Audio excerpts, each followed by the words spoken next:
Good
morning, everyone, and welcome to the final session of the Catalyst Conversation. My name is Yara, and I'm part of the Catalysing Change in Chemical Sciences project team at the University of Salford, and I'll be today with you in this session. It's a pleasure to see you all here as we close this webinar series.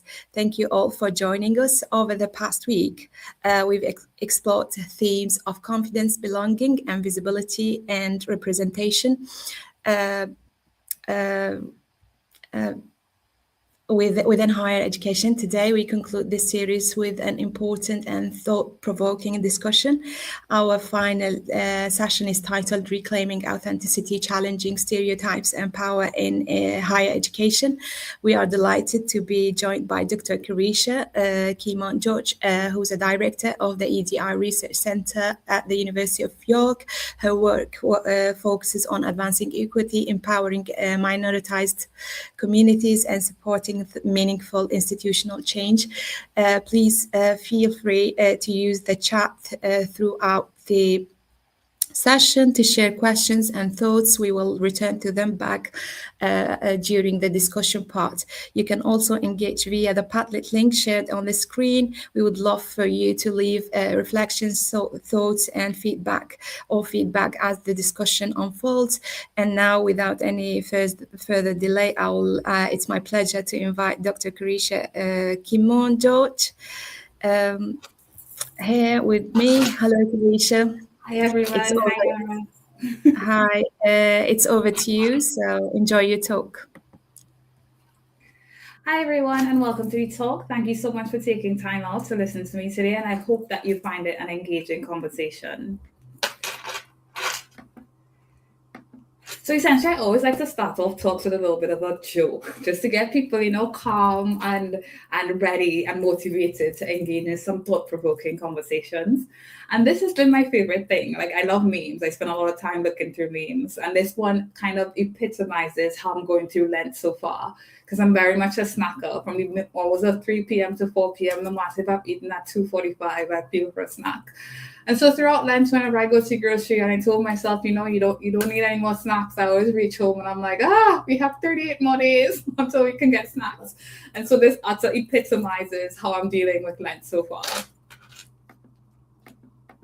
Okay, so just to generally give you an understanding of how we're going to go through, because I like to ensure that we're always on the same page. There are 3 types of subsessions, right? So the first one, I'll introduce you to the concepts that we're dealing with today, which is authenticity.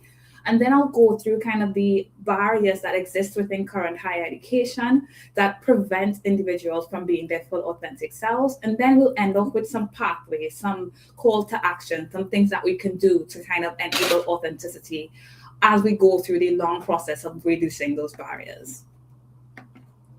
So let's start off with subsection 1. I hope everybody's ready. So just to start off with an understanding of authenticity to ensure that we are all on the same page. When we think about authenticity, you should think about the act of being truly oneself. So bringing your full self into the workplace. And this does not mean that you're not being professional. It's about an openness to and a welcoming acceptance of the complex dimensions of who you are. And so when you enter into your workplace, you feel like if you're still breathing just as much as you would be at home or outside doing something else.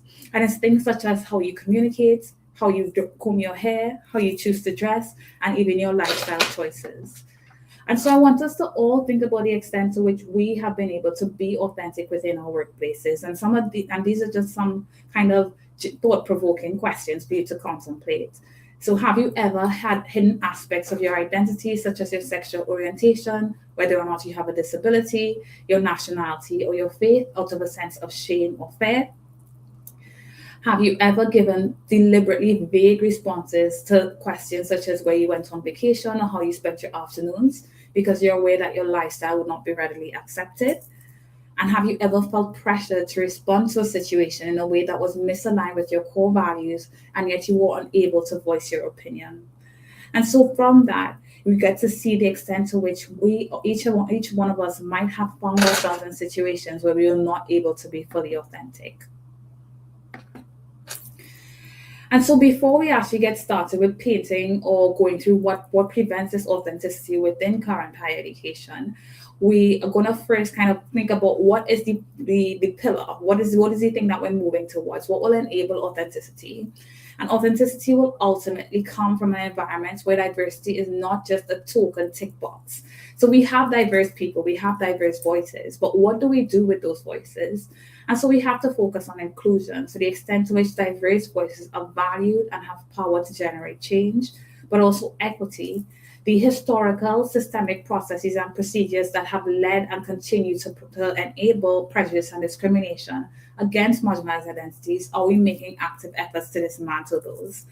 And that comes from things such as being anti-racist and having pure anti-racist organizations. So not just saying that you're against it, but making active efforts to deconstruct it, but also recognizing the benefits of having diversity within your team and the increased levels of creativity, the increased levels of responsive decision making, things such as cultural capital that diverse voices bring to your team.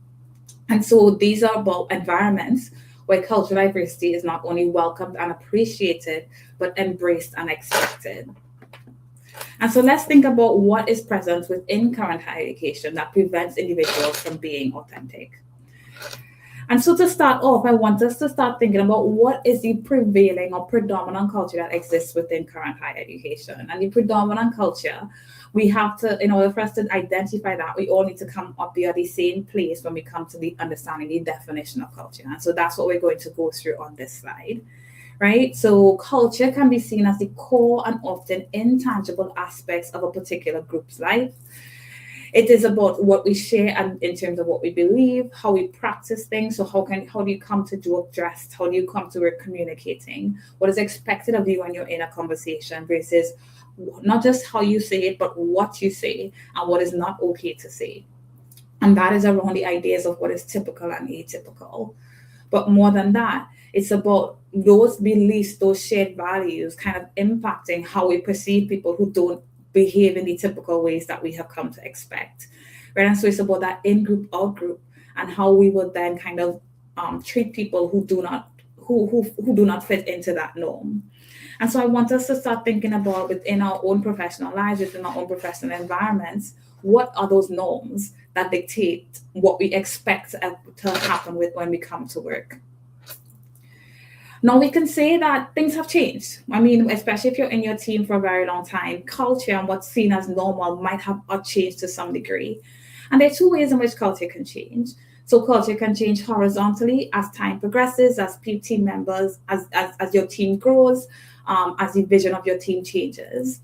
And so as society progresses or advances, or even it can regress.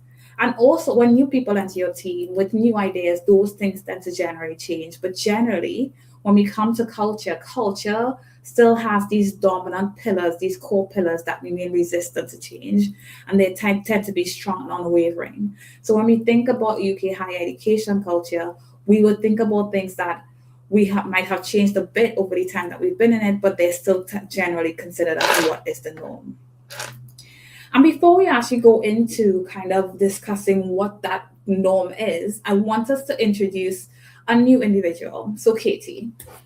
So Katie is a Black, asexual, neurodiverse female who comes from a rural village in Ireland and has had a very religious upbringing. During her time as an undergraduate and then PhD student at the University of Toronto, Canada, funded by scholarships, her main friendship group comprised international students from Japan, Africa, and the Caribbean, and she was the first in her family to attend university. So we see then that Katie's cultural mix. So here again, culture is the aspects of yourself and the groups that you have engaged in that determine how you see the world, how you interpret your experiences, how you engage with others. Right. So then Katie's cultural mix comes from multiple different groups that she has engaged in. So the fact that she's a minoritized racial background, she comes from a low SES background, she has a religious background, she possesses a disability and belongs to the LGBTQ plus community, but also she has engaged with friendship groups from Caribbean, Japan, and Africa. So all of those things are coming into Katie's cultural mix. And so when we're thinking about authenticity and Katie's capacity to be authentic, we now come to the big question of what is the existing UK higher educational organizational norm. So what is the majority culture? And I think for most of us, we can admit that it's still white, male, able-bodied, and middle class. And these things determine the extent to which we determine a great many different things, such as how we communicate, how we dress, what is okay to say, what is not okay to say, how we use our hands, how we're able to kind of tone our voice when to adult when we're having different conversations. And these things tend to, when you come from different cultures influence the way in which you do these things. So for instance, in my culture, we use our hands a lot and we kind of get really, really, really excited and really loud. But one of the first things I learned when I came into UK higher education is that you don't point, because pointing is considered rude. And so when I talk now, I have to put my hands in my pockets. And so that type of way in which I don't know, being worried about how you're being perceived because you're not doing things according to the norm. Those are the type of things that I want us to think about. But we'll go through some more dominant and more kind of pressing aspects of not being aligned with the majority culture in the next couple slides as well.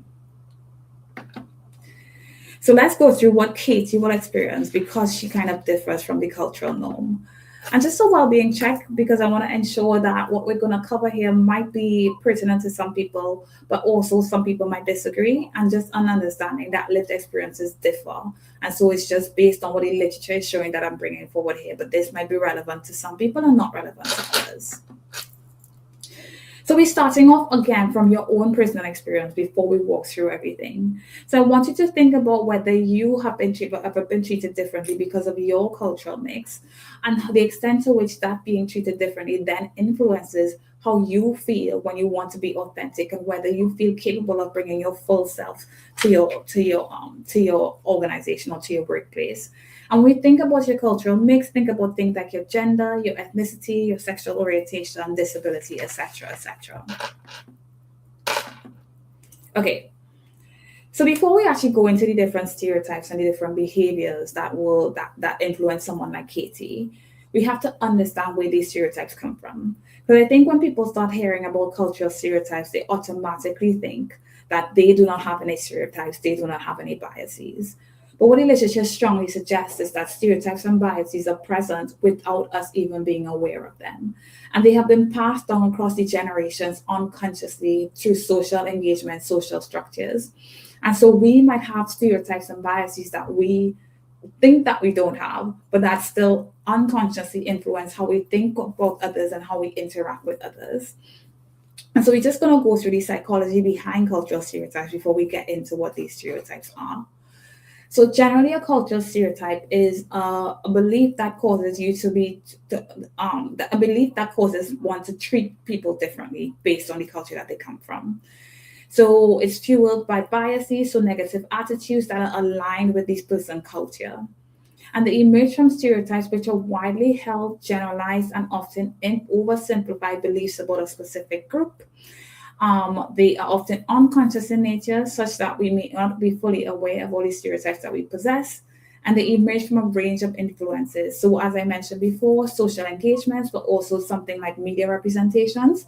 And they can be reinforced from negative experiences with individuals from these groups. And so, all stereotypes come from these biases, and they are kind of reinforced through unconscious processes. So, for instance, I grew up in Trinidad, which is a lower income country. And one of these stereotypes I think I still have, and I still have to actively fight against, is that white is superior. And that is because when you look at who had the access to the best education, best levels of resources, and who does have the most power within the country, they were always white.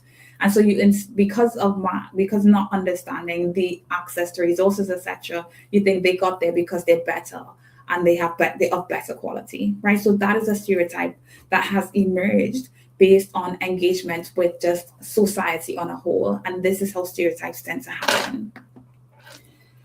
And as we go through our lives, stereotypes then kind of automatically are reinforced. And this image here gives us an understanding of how that reinforcement happens. So in the center, we have the stereotype. Remember, the stereotype is there present under the surface. We're not even aware that we have these stereotypes in most cases. And stereotypes automatically impact emotions. And I know a lot of us might not understand that there's an entire psychological process behind the emotions that we experience. So, for instance, one of the cognitive appraisal theories that exist suggests that there is only one difference between whether you would experience sadness or anger following an experience. And so they're similar in terms of sadness and anger will be triggered when something you want you can't get, so something has subverted your goals, and it was something that was important to you. And the main difference between whether you would experience sadness or anger is whether you're able to identify the person to blame for you not being able to obtain your goals. If you're able to identify that individual, you feel anger. If you're not able to identify that individual, you feel helpless and you experience sadness. And so that is an automatic type of experience that we get, an automatic evaluation. And there's an automaticity behind our emotions. And so that helps us to understand how stereotypes can automatically influence our emotions. And those emotions then influence our thoughts and behaviors. And as we interact with different people from different cultures, they might reinforce those stereotypes, reinforce those biases, and thus that's how biases continue to prevail. And so we're going to go through some of the biases, and a lot of these biases are from history, right? And so we'll start off with the slavery and the end of slavery when we're talking about race, because that's when a lot of the biases kind of emerged. And so we have listed here about 4 biases associated with different ethnic minorities. So Black females are aggressive, and that essentially came from the fact that after slavery, a new form of Black female identity was emerging. So during slavery, there was the mommy stereotype where Black people were meant to be happy, cheery, motherly, taking care of the white slave masters' kids, right? And so if you ever looked at an Aunt Jemima bottle, that picture of that chubby, nice, Black, happy slave is essentially what the mommy stereotype was. And when slavery ended, those who kind of took on an empowerment type of voice, an empowerment stance, and wanted to fight for their rights, etc., they were termed sapphires, and these sapphires were automatically seen as contrasting with the mommy that was seen as acceptable. And that is how the aggression came to be known with someone who fights society or says no or goes against what you desire, right? And that's how Black females became associated with aggressiveness, especially if they say no to an individual.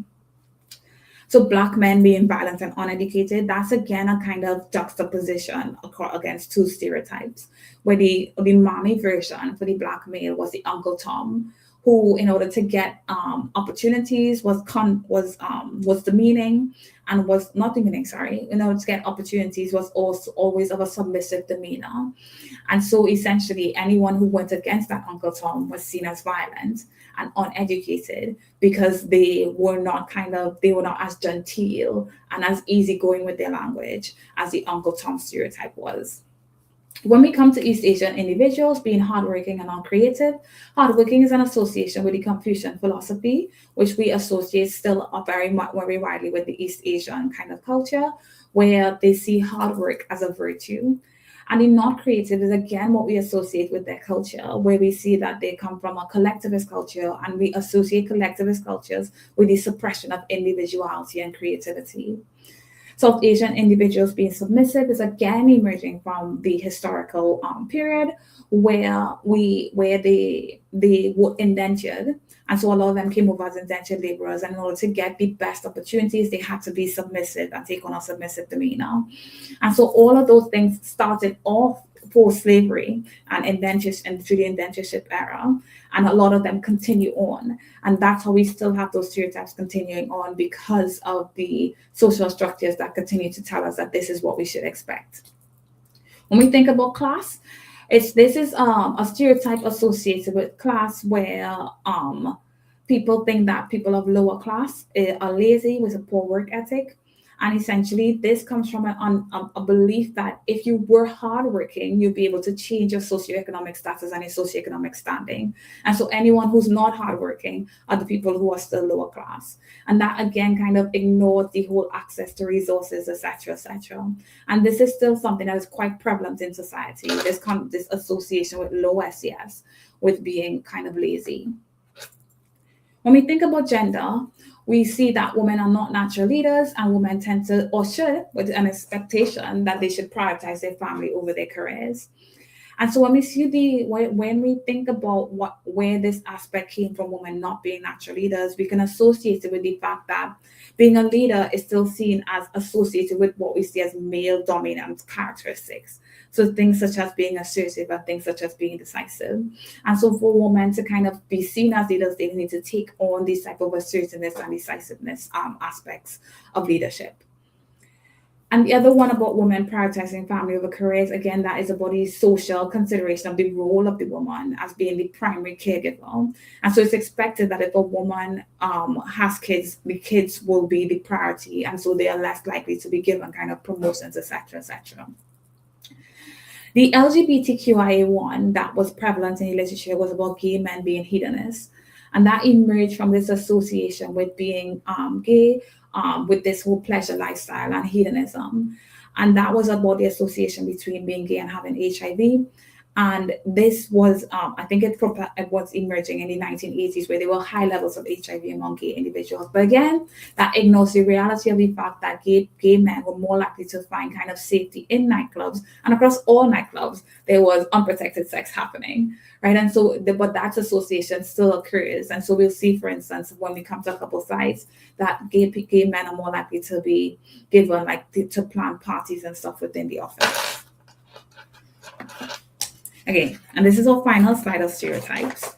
So the final couple of stereotypes we're going to look at is the religion and disability stereotypes. And so religious individuals being prejudiced and irrational. And this comes from the fact that religion is associated with religious fundamentalism, right? And it is because they are the loudest people who talk about their religion across the media, but also it's like that lack of understanding of the individuals that we see in front of ourselves, that reliance on those generalized stereotypes and biases.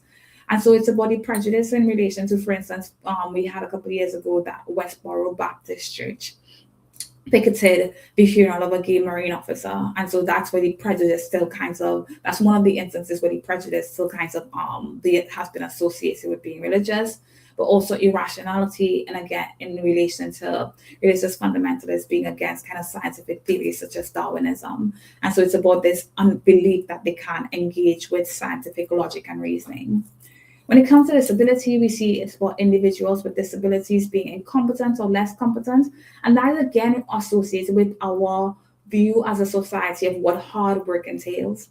And so if they ask for things like adjustments or accommodations, that is generally interpreted as them not wanting to work hard at their jobs.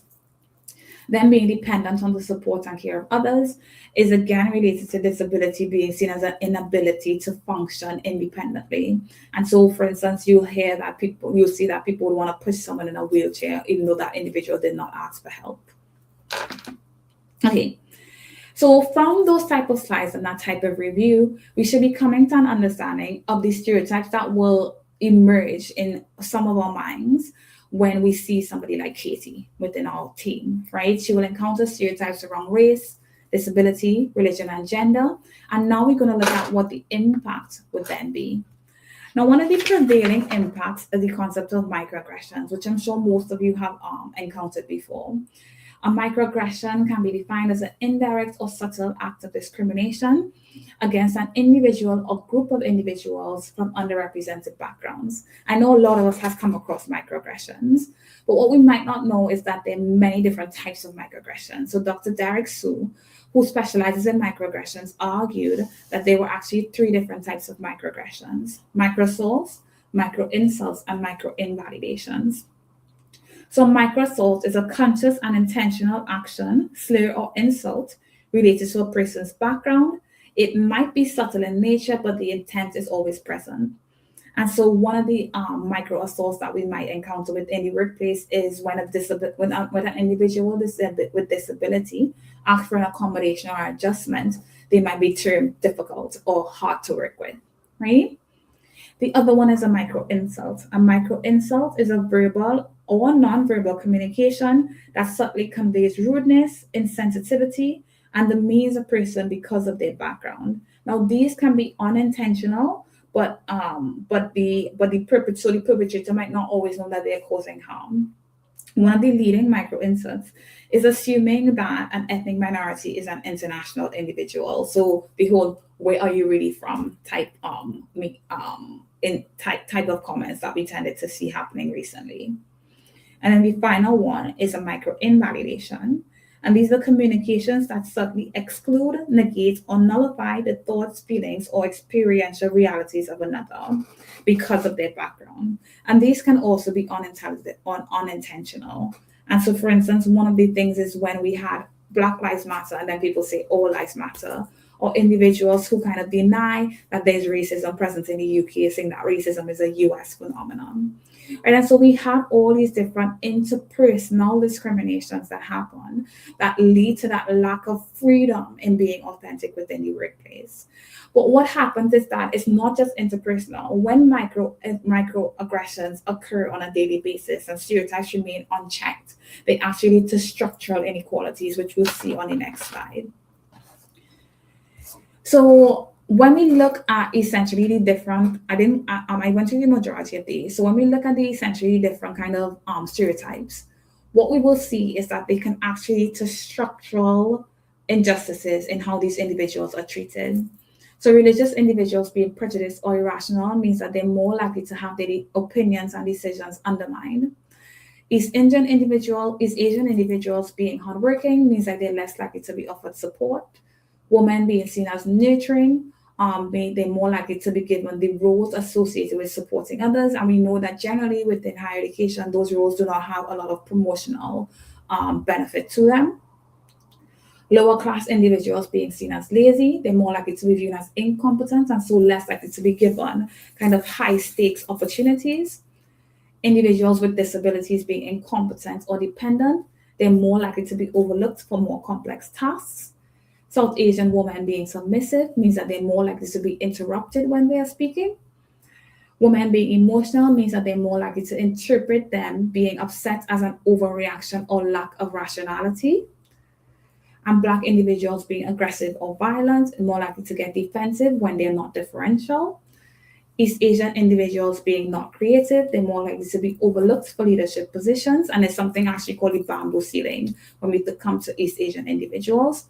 And gay men being hedonists means that they're more likely to be asked to plan the office party. So we see that we go from interpersonal discrimination to structural discrimination. And now we come to not just about that is the only thing that we want to think about when it comes to authenticity or when it comes to discrimination. It's about also the impact on the individual, because what happens is that we become less authentic because we start to do something called masking or cloaking. And masking or cloaking happens through a series of the different impacts that microaggressions can have over time. So in the first instance, they start to undermine our self-worth and our feelings of belonging within our different teams. And there's a new concept coming forward, such as called trespasser syndrome. And that's where despite working twice as hard as a minoritized individual to get our achievements and our accomplishments, we still believe that we will encounter microaggressions, that our positions and our qualifications will be questioned. Right? And that is a big kind of pull to our levels of self-worth and belonging. Whenever you encounter these experiences, you wonder if you are the voice for everybody from your background. And so that triggers the emotional labor and constant self-questioning. And over time, it can lead to guilt, exhaustion, and psychological stress. But over time, one of the main things that I think is important for us to note is that microaggressions can also lead to an internal strain with the accumulation of these experiences, eroding resilience and well-being just as much as major life events. And so naturally, to avoid this happening to us, what we tend to do is we tend to engage in something called masking or cloaking. So masking or cloaking is when you conceal the aspects of your identity to avoid further harm by fitting into the mainstream organizational culture. So you start to speak like white middle class, able-bodied males. You start to dress. You start to comb your hair. You start to have these specific type of vacations that is expected of you, etc., etc., etc. And over time, that masking and cloaking leads to an internalization of these historical prejudices. And this comes from an understanding of what we call labeling theory. So in labeling theory, what they argue is how we view ourselves comes from an interaction of how others see us and interact with us and our own definition of who we are. And over time, it is that interaction that leads to the internalization of these historical prejudices. Because microaggressions keep the historical prejudices ever fervent in our mind, in our professional realities.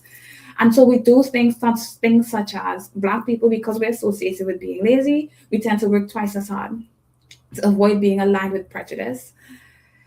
Individuals with disabilities, females tend to avoid disclosing any struggles or asking for assistance in order to disassociate themselves from the stereotype of being incompetent. Individuals with disabilities will not ask for accommodations to avoid being labeled as unwilling to work hard. And so it has the well-being impact, it has the masking and cloaking, but over time it then starts to have even more of a long-term impact on our level of authenticity, because it starts to affect our behaviors and our self-perceptions. And so we're going into now moving away from that educational aspect to figuring out how we can make things better. And that's our call to action bit.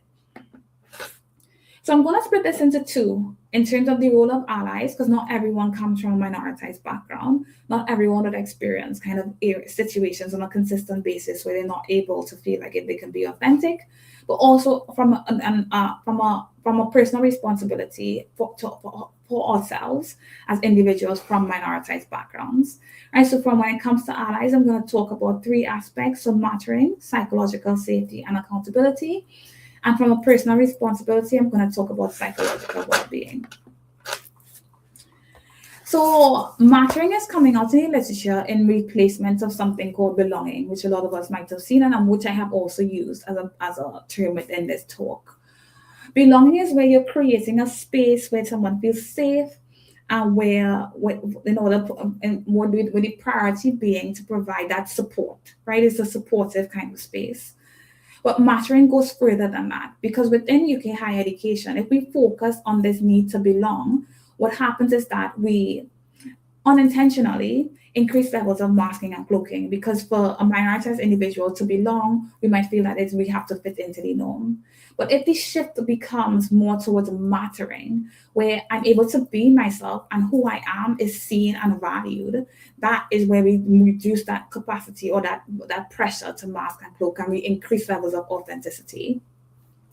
So mattering is where you feel significant and important to other people. You feel like if you have an important role and that role makes value change to your organization, or your contributions are valued. So it's things such as someone takes me seriously, I have a voice, and someone is invested in me.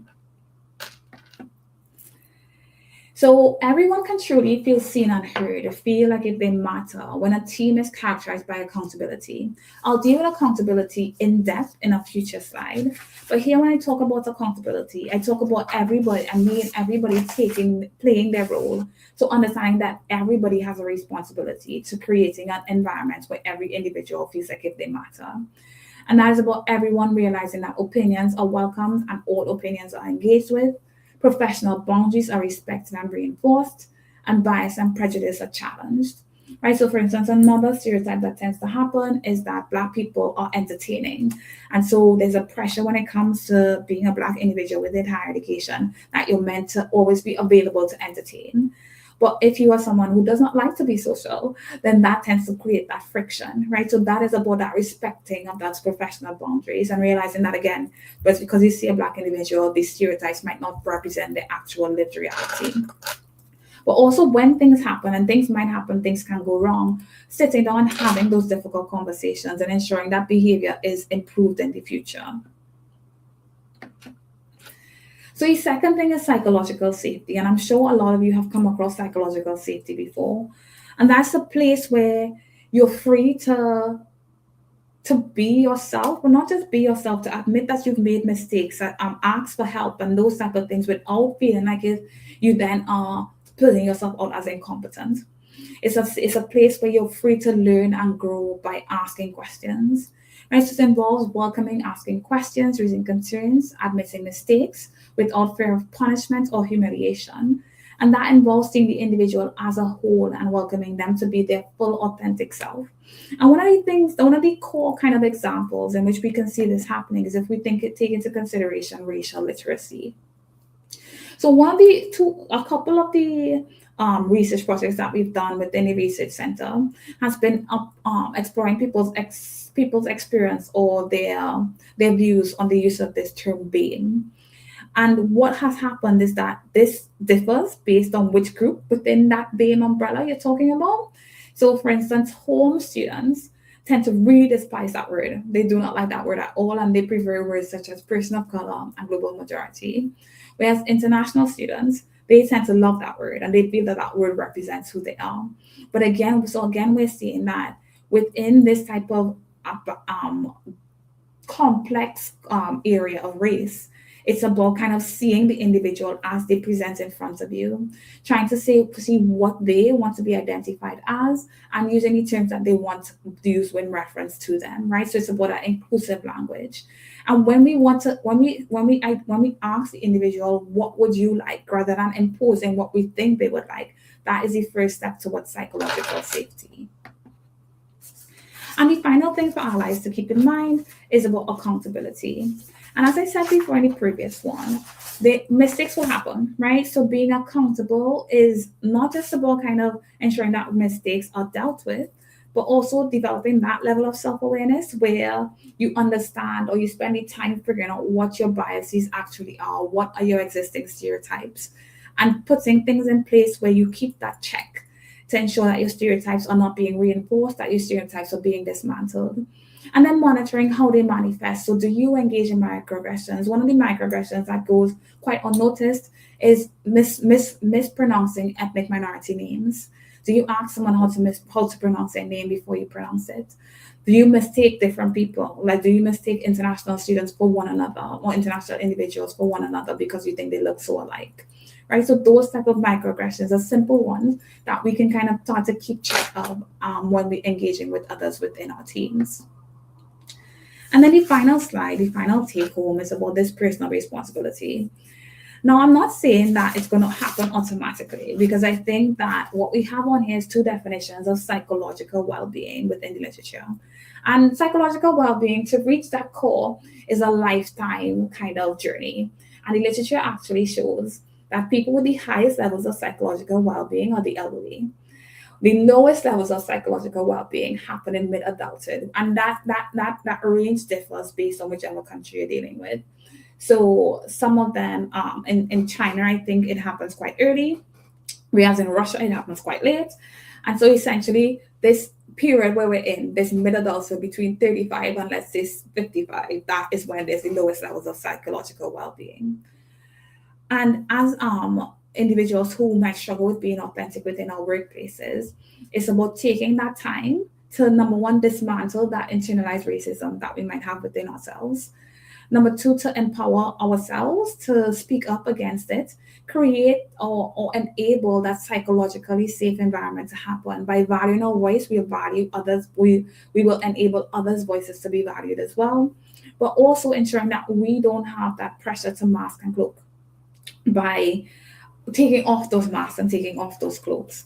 And what we have on this slide here is kind of the ultimate finalization of having that high level of well-being, right? So there's several, but I chose the two that I think were most pertinent. So according to Rogers, to have the highest levels of psychological well-being is to be a fully functioning person. And that's characterized by increasing openness to experience, increasingly experiencing existential living, and that's living fully and authentically in every moment, and increased trust in yourself, so that congruence of who you are as an individual, and an increasing experience and acceptance of your feelings, so that self-awareness. And the second one I have on this slide is from Zezin, so about self-compassion. And they argue that for you to say you have high levels of psychological well-being, you must be compassionate towards yourself. And that's having a positive and caring attitude towards yourself in the face of failures and shortcomings. And so that brings me to the end of the presentation today. And I hope that it has helped you to understand ways in which you can be authentic.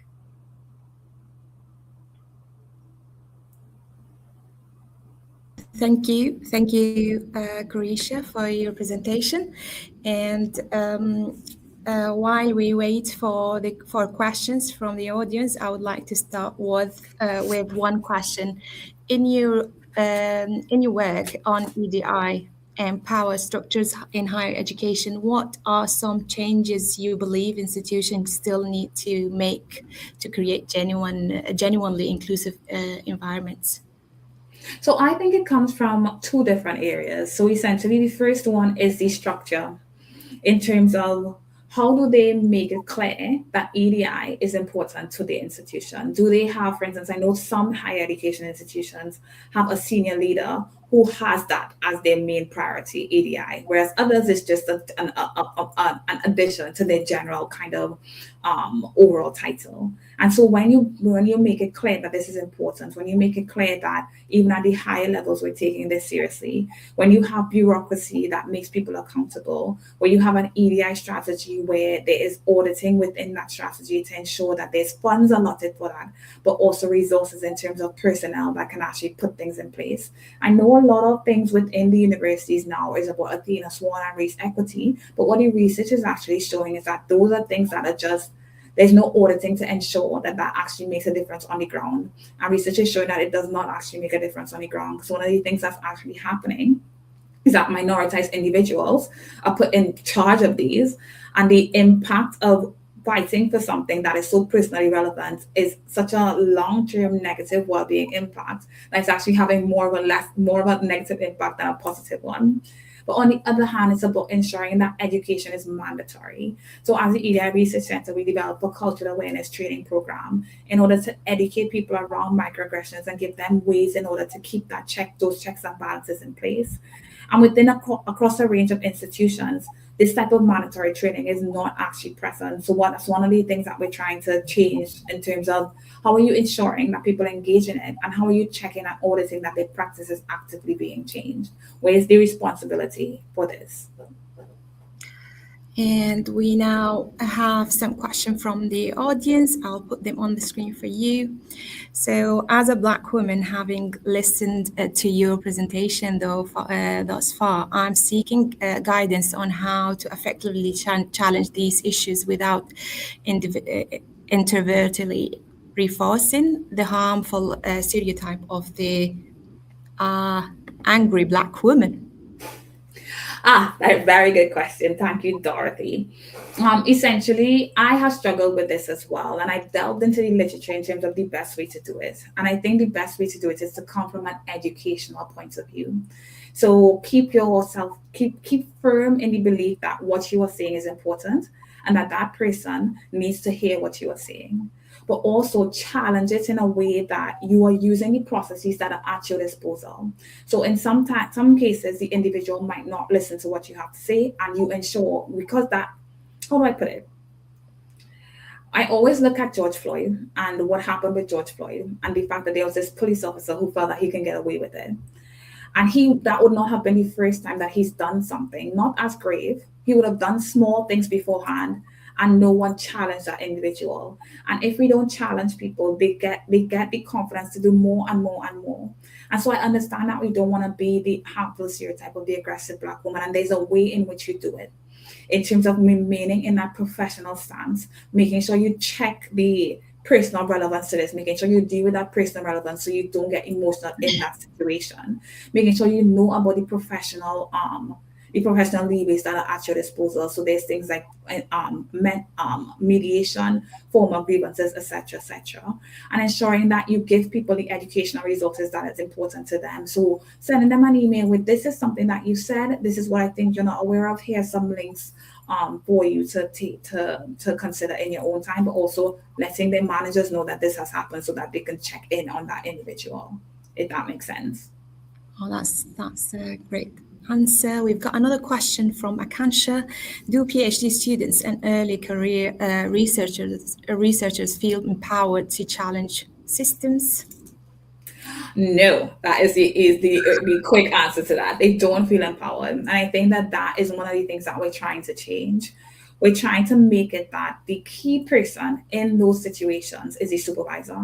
The supervisor determines the attitude that person will adopt throughout their academic career. So one of the things that we're trying to do is we're trying to develop a training for supervisors where they understand their role in empowering the PhD students, empowering the early career researchers that work with them in order to get them to get that courage to challenge the status quo. Because let's think about it. Them being there is already challenging the status quo. And so they have to get that power to remain there. Don't leave academia like a range of our minoritized PhD students and ECRs are doing, but also to challenge things when they actually happen. Amazing. We've got a lovely comment from Julia. I'm going to put it on the screen for you. Thank you so much for an insightful talk. You've given me lots of things to reflect on. Yeah, actually, we've got a lot to reflect on. And we've got thank you from Fatima. And if we can take perhaps as a final question, if there is one message you would like students to or early career researcher listening today to take away from your talk, what would it be? I think the main thing would be to have the courage to be authentic. I spend the majority of my academic life kind of masking and cloaking. And I think that the final thing that broke the straw that broke the camel's back was when I had sent out an email to students within my department as the well-being champion. And I was using like 1 or 2 words of dialect. And I was emailed by someone telling me that they didn't say it in this way, but between the lines, it said that I needed to speak the Queen's English. And that was the last time I masked and cloaked in my department. After that, I was like, no, because the more that you mask and cloak, the more that you make it okay for microaggressions to happen, the more that you make it okay that the people who are coming after you feel they need to mask and cloak. And masking and cloaking has such a negative impact. It's taken me years to figure out exactly who I am because that is just what I was doing. So essentially taking care of yourself means that you challenge the status quo, means that you find the courage to do these things, means that you find the courage to be your full self in your workplace. And I hope that is something that you find the courage to do. Also, we've got a very awesome comment from Pinky. Thank you, Pinky. And yeah, we can wrap it up here. Dear Karisha, thank you for being us and thank you for your time. It was a pleasure to meet you. Thank you. Thank you so much for having me. Thank you. We are closing this webinar. So thank you so much for all the speakers, and thank you to everyone who joined and us to contributed today's discussion. Over the past week, we've created space for open dialogue around confidence, belonging, visibility, representation, and navigating academic and professional pathways in chemical sciences and beyond. This series may be concluding, but the work and the conversation absolutely continue.